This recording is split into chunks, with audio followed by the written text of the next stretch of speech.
What if I told you that the difference between living independently in your own home and needing full-time care could come down to just 3 simple exercises? Shocking, but true. According to the CDC, 1 in 4 Americans over 65 falls every year, with many of these life-altering accidents happening on stairs. Yet most seniors have never been taught the 3 specific movements that could literally save their lives. The woman stood halfway up the staircase, her hand gripping the rail, chest heaving. Just 10 more steps. But her knees trembled, her legs screamed, and she could feel her heart pounding louder than her thoughts. All she wanted was to reach the top. But now, it might as well be Everest. Her grandson's laughter echoed from upstairs.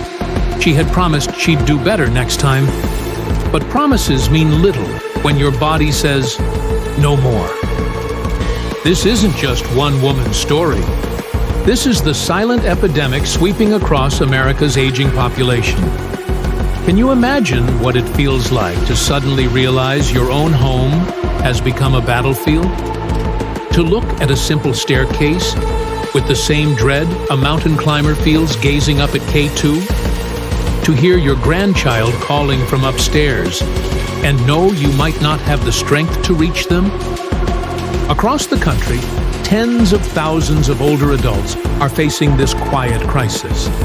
The deep struggle isn't just stairs, it's independence. And yet, most people don't know that the right exercise, just 3 movements done consistently, can reverse this decline. Strength, balance, control, hidden in plain sight. But not all exercises are equal. In fact, most of what you've been told about staying mobile past 60 is completely wrong. Did you know that 78% of seniors are prescribed medications for mobility issues when what they really need is targeted strength training? Or that the average 75-year-old will lose up to 45% of their muscle mass without intervention? These aren't just statistics. They're warnings of a future where climbing stairs becomes impossible. The first surprise: the best exercise for climbing stairs doesn't involve stairs at all. It's the sit to stand. From a firm chair, feet flat, back straight, simply standing up, then sitting down. Over and over. Sound too easy? In reality, it builds one of the most important muscles for stair ascent, the quadriceps. A 2010 study in the journal Physical Therapy found that older adults who practiced sit to stand improved lower body strength by over 30% in just 8 weeks. And more importantly, they reduced their fall risk by nearly half. But why does this simple movement work so well? Think about what happens when you climb stairs. Each step requires you to lift your entire body weight, using primarily your quadriceps, the large muscles at the front of your thighs. When these muscles weaken, stairs become mountains. The sit-to-stand exercise directly targets these crucial muscles in a controlled, safe environment. Start with just 5 repetitions if you're new to this. Place your feet firmly on the ground, slightly wider than hip-width apart. Lean slightly forward from your hips, not your waist, and stand up powerfully. Then, with control, lower yourself back to sitting. Feel the burn? That's decades of muscle neglect being reversed in real time. Most people quit after feeling that initial burn. But here's what they don't realize. That sensation isn't damage. It's awakening. Your muscles are literally coming back to life. Within 2 weeks of consistent practice, most seniors report significantly less difficulty with the first 3 stairs in their homes. Within a month, many can climb an entire flight without stopping. It mimics real-life action. Every day we rise, out of chairs, beds, couches. The sit-to-stand taps into that natural movement pattern, training the body the way it actually moves. But most seniors give up on strength training, thinking it's too late. So what happens when we skip it? The consequences are devastating. Without quad strength, each stair places immense pressure on aging knee joints. This creates a vicious cycle. Pain leads to avoidance. Avoidance leads to weakness. Weakness leads to more pain. Eventually, the stairs become impossible. That's when many seniors are forced to either modify their homes at tremendous expense or leave them entirely. Enter the second exercise, one that therapists quietly swear by: heel-to-toe walking. It looks like a balance trick from kindergarten. Walk in a straight line, placing the heel of one foot directly in front of the toes of the other. Slowly, deliberately. This trains the brain and body together. In 2015, a study from the Journal of Geriatric Physical Therapy showed a direct link between balance exercises like heel-to-toe walking and reduced hospitalizations due to falls. Still, many older people never hear about it. Instead, they assume the answer is stair lifts or retirement homes. But the more we avoid movement, the more fragile we become. Why is balance so critical for stair climbing? Because stairs aren't just about strength. They're about precision. Each step requires your foot to land exactly right, with your weight perfectly centered. One tiny miscalculation, one moment of wobbling, and disaster strikes. The heel-to-toe walk creates what neurologists call proprioceptive awareness, your brain's ability to know exactly where your body is in space without looking. This sixth sense deteriorates dramatically with age unless specifically trained. When you practice heel-to-toe walking for just 3 minutes daily, you're rewiring neural pathways that keep you safe on stairs. Find a clear hallway or path in your home. If needed, place your fingertips lightly on a wall for support. Now imagine a tightrope beneath your feet.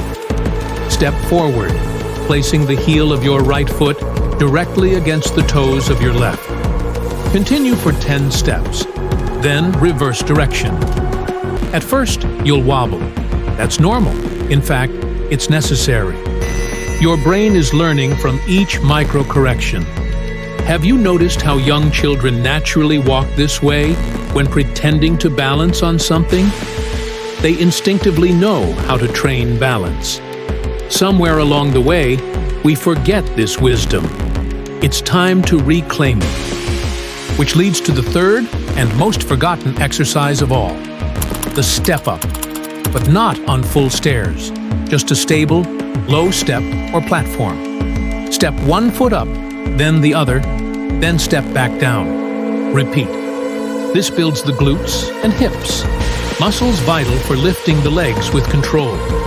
Without strong hips, the knee takes all the strain, especially on staircases. And that's when pain begins, not in loud moments, but in subtle ones. A missed step, a wobble, a twinge that lingers. The step-up is revolutionary because it isolates the exact movement pattern required for stair climbing, while eliminating most of the risk. You can begin with a platform as low as 2 inches. Even a thick book will do. Place it against a wall for stability. Step up with your right foot. Bring your left foot to join it. Step down with your right, then your left. Repeat 10 times, then switch your leading foot. What makes this exercise particularly powerful is that it trains both concentric and eccentric muscle contractions, the lifting up and the lowering down. Most injuries on stairs actually happen during descent, when your muscles must control your body against gravity. The step-up trains precisely this controlled lowering that keeps you safe. I've seen 85-year-olds who couldn't climb their front porch steps transformed within 6 weeks of doing step-ups daily. One woman, Doris, had been sleeping on her couch for 3 years because she couldn't reach her bedroom upstairs. After 8 weeks of these 3 exercises, she reclaimed her master bedroom and her dignity. Yet here's where it's most shocking.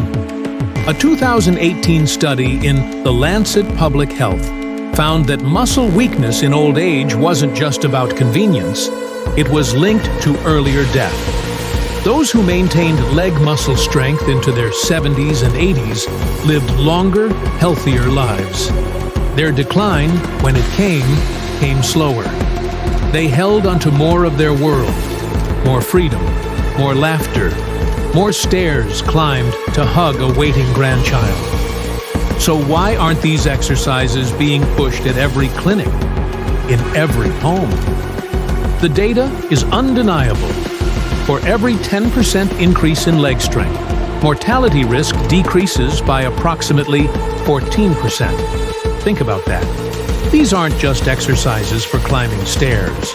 They're exercises for extending your life. Your ability to navigate stairs independently at 80 is one of the strongest predictors of whether you'll reach 90. Part of the answer lies in culture. We don't see strength training as part of aging. We see decline as inevitable. But that's changing. In Japan, for instance, community centers lead daily group exercise sessions for seniors, including sit-to-stand and balance work. Older adults report fewer hospital visits than their Western counterparts. In Sweden, home physical therapists guide seniors through step-up routines with promising outcomes. The US is only just catching up. The medical establishment has been painfully slow to embrace the power of these simple exercises. Why? Because there's no patent on standing up from a chair. No pharmaceutical company making billions from heel-to-toe walking. No surgery required for step-ups. The solution is too simple, too accessible, too empowering. Do you know what happens when seniors regain their stair-climbing ability? Everything changes, not just physically, but emotionally and socially. The world expands again. The second floor of the house is no longer forbidden territory. The grandchildren's soccer games, with their bleacher seating, become accessible again. The fear of falling, which forces so many into isolation, begins to fade.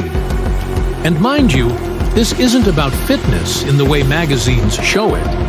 It's about the moment when you drop your keys and can still bend to get them. When you open the front door and don't feel afraid of stairs. When you hear your grandson calling from the second floor and you don't hesitate. That moment comes because someone decided not to give up. They stood up from a chair for the 15th time, even though their thighs burned. They walked heel to toe down a hallway, even though it made them feel silly. They stepped up onto a half step every morning, imagining the staircase they would one day reclaim. These 3 exercises don't just build muscle, they restore identity. The transformation isn't always quick. Progress might feel glacial at first. But here's what most seniors don't realize. Your body remembers. Even at 70, 80, or 90, your muscles retain the miraculous ability to adapt and strengthen. The first 2 weeks are the hardest. Push through them. By week 3, something magical happens. The exercises become easier. By week 6, they become habitual. By week 12, they become transformative. Remember our woman on the staircase, gripping the rail, heart pounding? 6 months later, she climbs those same stairs, carrying a tray of cookies for her grandson. No stopping, no gasping, just smooth, confident movement. The stairs that once imprisoned her now simply connect 2 parts of her world. The stair that once stole their breath becomes a trophy. The landing becomes a finish line. And one day, without thinking, they laugh on their way up the stairs. That's the triumph science almost forgot. But the body remembered. The question now is, how many more lives can be changed by just 3 movements? Done with intention, one day at a time? Are you ready to reclaim your stairs? To feel the confidence of knowing your body won't betray you mid-flight? To experience the joy of moving freely through all levels of your home? These 3 exercises, sit to stand, heel-to-toe walking, and step-ups are your pathway back to independence. Not next year, not after more decline, starting today. Begin with just 5 minutes. That's all it takes to start reversing years of muscle loss. 5 minutes to send a message to your body. I'm not done yet. I'm not accepting limitation. I'm climbing back. One exercise, one day, one stair at a time. Because the alternative isn't just about stairs.